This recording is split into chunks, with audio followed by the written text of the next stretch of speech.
The wind howled, a mournful cry across the vast white expanse of the Alaskan wilderness.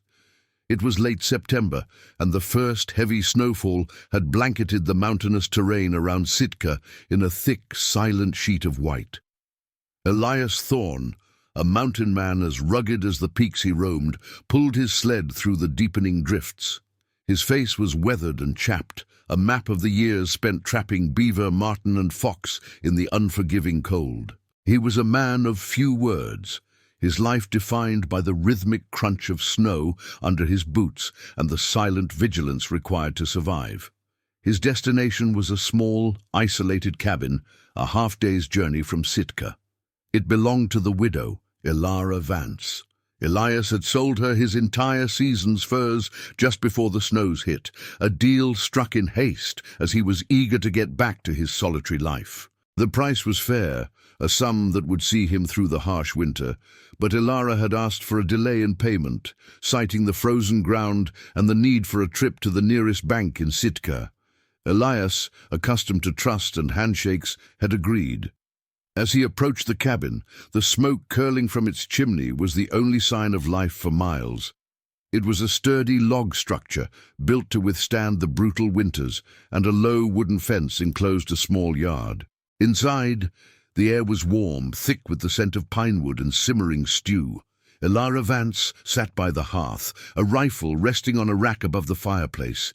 She was a striking woman, her dark hair streaked with silver, her eyes a sharp, knowing blue that seemed to hold both immense sorrow and unyielding resolve.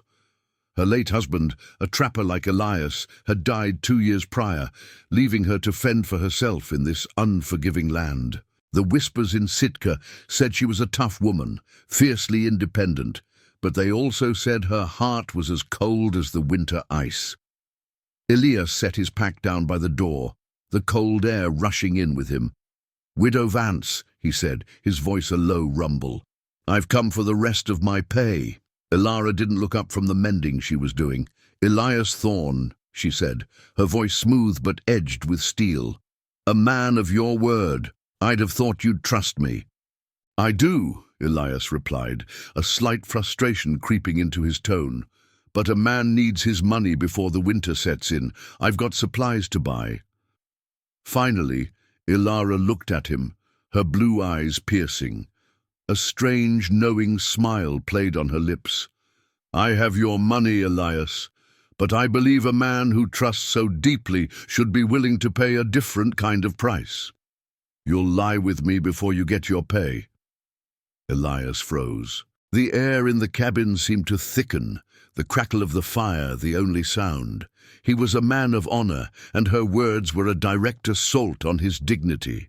He was no stranger to loneliness, but he was not a man to be bought or used. He saw the challenge in her eyes, the cold calculation. He had two choices: walk away and lose everything he had earned, or something else entirely. The snow outside was getting heavier. He couldn't go back to Sitka tonight. The cabin was his only refuge. Ilara continued, her voice low and confident. "My husband's death was a lonely one, Elias. I am a lonely woman. A man's comfort in this land is worth a great deal." Elias stared at her, the conflict a visible storm on his face. He was an honorable man, but he was also a practical one. The winter was coming, and he needed that money. He was trapped, not by the snow, but by her unexpected demand. The silence stretched, filled only with the promise of a long, difficult night and a decision that would forever change the course of his life. If you're enjoying this story, remember to subscribe to the channel for more immersive tales from the wild frontiers. The night stretched on, a heavy silence hanging between them after Ilara's pronouncement. Elias had not accepted her proposition, nor had he outright rejected it. Instead, he had taken a seat by the fire, his back to her, and simply waited. The snow continued to fall relentlessly outside. Ilara, for her part, had resumed her mending, the needle weaving in and out of the fabric with an almost meditative rhythm. The tension was palpable, a third presence in the small, warm room. Finally, Ilara broke the silence. "You can take the spare cot by the window. The cold from the glass will be a good reminder of what you risk by waiting." Her voice was devoid of emotion, a simple statement of fact. Elias said nothing. He unrolled his sleeping furs on the cot and lay down, fully clothed, his body stiff and unyielding. Sleep was a long time coming. He could feel her presence across the room, a silent, watchful shadow. He wondered what kind of woman she was to make such a cold, calculated offer. Was it a test, a desperate plea, or just the harsh reality of a world that demanded a new kind of currency for survival? The next morning, the cabin was still a tomb of silence. The blizzard had left a thick, impassable wall of snow, trapping them together. Ilara made coffee and offered a bowl of porridge, but neither spoke. It wasn't until a small, broken shovel in the corner of the cabin caught Elias's eye that a crack appeared in the wall between them. "Your shovel's no good," he said, his voice gruff. "You'll never dig out with that." Ilara looked at him, her expression a mix of surprise and a flicker of something he couldn't name. "My husband built this place," she said, her voice softer than he'd heard it before. "He was a good man, Elias, but he didn't believe in paying people a fair price.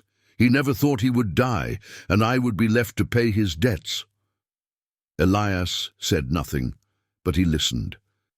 As the hours turned into days, trapped by the snow, a fragile truce began to form. Elias fixed the shovel, his strong hands working with a quiet efficiency. He chopped firewood, his axe ringing out in the cold air. Ilara, in turn, began to talk, not about her proposition, but about her life. She spoke of her husband's stubborn pride, of his endless wanderlust, and of her own struggle to manage a life she was never meant to live. He learned that her husband, in his recklessness, had squandered their small savings, leaving her with the cabin, his debts, and a reputation as a difficult woman. The true source of her bitterness wasn't the money. It was the sting of betrayal. Her husband had left her with nothing but a difficult legacy, and her cold-hearted proposition to Elias was a twisted form of revenge against the world that had cheated her. She saw in Elias a man of honor, a stark contrast to the man she had loved. She had challenged him, not out of malice, but out of a deep-seated desire to see if true integrity still existed in a world that had only ever shown her cruelty.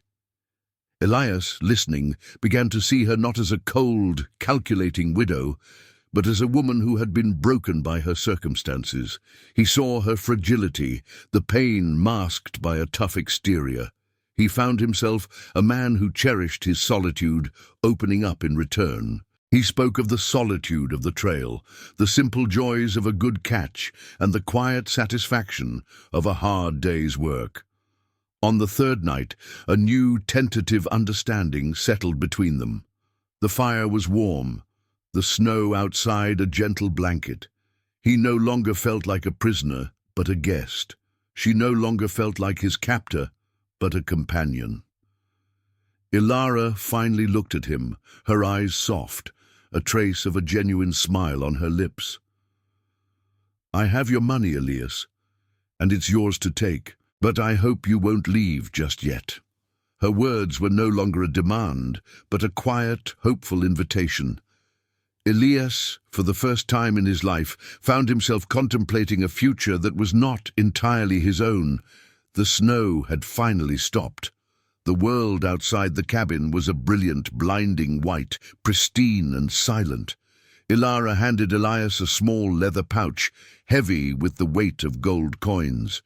"It's all here," she said, her voice a little shaky, "and a little extra for your time and help."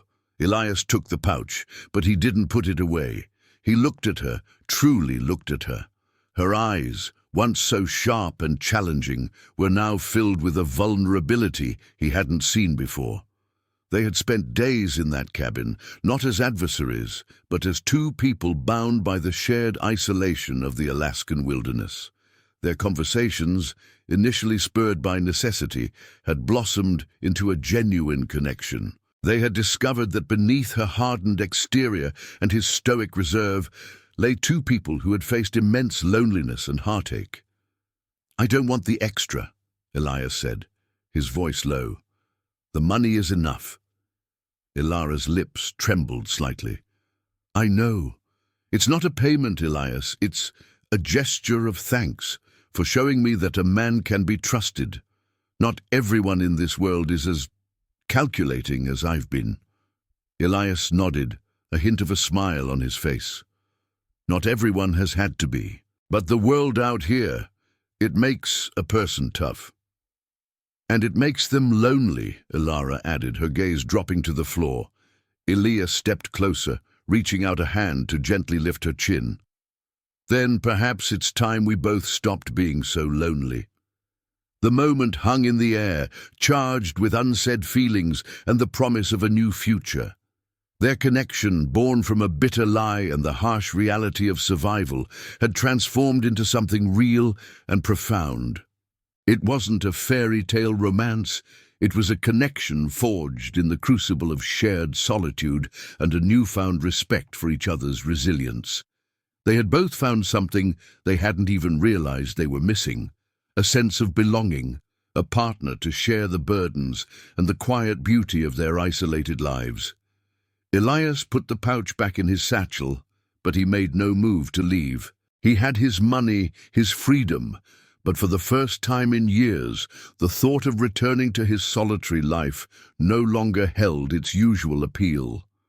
Ilara, watching him, a soft smile on her face, finally understood that the most valuable thing he could have paid was not his dignity or his body, but his time and his heart. He had shown her a different way of living, a world where trust and genuine connection were worth more than any payment. He reached for his pack, but instead of slinging it on his back, he set it down. "I reckon this storm has a few more days in it," he said, his eyes on hers, "and I reckon I'm in no hurry to leave." Ilara's smile widened, a flicker of true joy in her eyes. The fire crackled, casting a warm glow on their faces. The harsh world outside was still there, a constant and unforgiving presence, but inside the small, warm cabin they had found a new kind of sanctuary, one built not of logs and stone, but of trust, understanding, and the quiet promise of a future together. Elias had gotten his pay, but he had given something far more valuable in return, and in doing so, he had found something he never knew he needed. Thank you so much for watching. If you were captivated by Elias and Ilara's journey, be sure to subscribe to the channel and ring the notification bell so you don't miss our next story.